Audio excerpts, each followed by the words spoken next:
페이지요. 1년 만에 이혼을 했어요.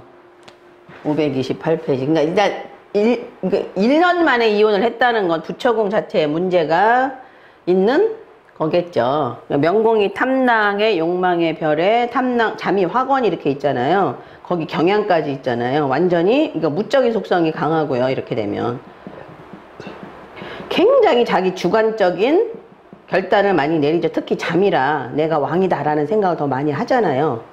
그래서 명신궁이 더군다나 이렇게 동궁에 있으니까 그 명공의 어떤 부족한 점을 신궁이 보충해 줄 수 있는 부분이 없죠. 그래서 잠이 화건은 굉장히 패도적이 될 수 있는 소지가 있고요. 여기 고커가 있으니까 정신적인 어떤 우울증 같은 것이 있을 수 있는 소지가 상당히 많이 있겠죠. 스트레스도 많고요. 자, 그 다음에 이제 부관선 보시면 부처공을 한번 보셔야 되잖아요. 부처공을 보시면, 자, 염정 천부가 칠살과 만나면서 노상매시 아니면 응수권원인데, 이거는 노상매시가 되기 딱 쉽죠. 영성, 타라, 문창, 뭐예요? 영, 창, 타. 그죠? 그럼 무곡만 만나면 영창타무 되죠. 그럼 복덕궁이 지금 뭐가 됐어요? 무곡화기에 결절이 됐잖아요. 그죠? 정신이, 그죠? 굉장히 강하게 뭔가 잘라내버리는 그런 속성을 가지고 있죠. 더군다나 천상은 뭐예요? 흑백이 분명하잖아요. 기명기고 아니면 아니고. 그죠? 저 사람이 믿을 만한 사람인가, 믿지 못할 만한 사람인가에 대한 구별을 확실히 해서 사람을 사귀는데, 그게 지금 무곡화기로 결절이 있으니까 그런 면들이 훨씬 더 확실하죠. 거기다 뭐예요? 무곡, 화성이 있으니까 고독격으로 형성이 돼 있고 절공, 순공, 고진. 이게 사주 자체가 이미 제복선 자체가 고독격으로 형성이 돼 있으면서 전마로 형성이 돼 있고, 그죠? 무곡화기에 결절로 돼 있으니까 이미 결혼 생활하기가 인간관계에서 어떤 결혼 생활 유지하기는 상당히 어려운 사주 구조를 이미 가지고 있죠. 사주 자체가. 이 자미왕원의 무곡화기 이 가지고 있는 사람들, 이렇게 이혼 안 한 사람들 별로 못 봤어요. 거의. 예. 많아요. 예. 근데다가 병간 뭐예요? 자화기가 어디로 가요?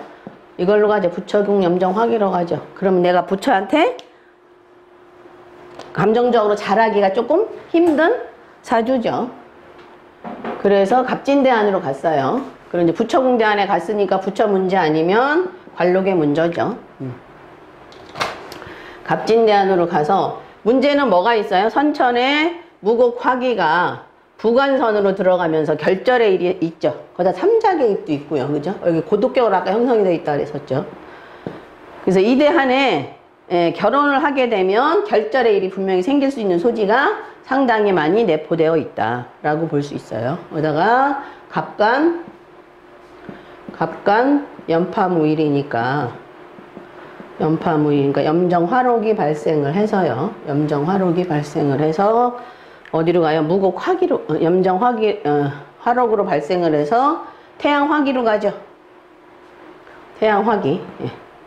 그러면 자, 염정화록은 부처에 대한 감정의 창고가 움직이죠. 근데 그게 뭘로 움직여요? 영창탐으로 움직여요. 영창탐으로. 한방에서 영창탐으로 만나잖아요. 그죠?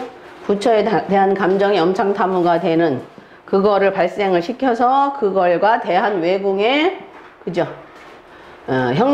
자전선의 도화궁선의 양양이 움직이는데, 양양은 별리의 의미도 있으면서 홍란천이가 통했으니까 도화성도 동하죠. 그러니까 이대안에 결혼하기 딱 십상이기 하죠. 그 다음에 이걸 어떤 식으로 보시면 되느냐면요. 여기가 지금 염정화록으로 발생은 했지만, 염정화록으로 명천 부관이잖아요.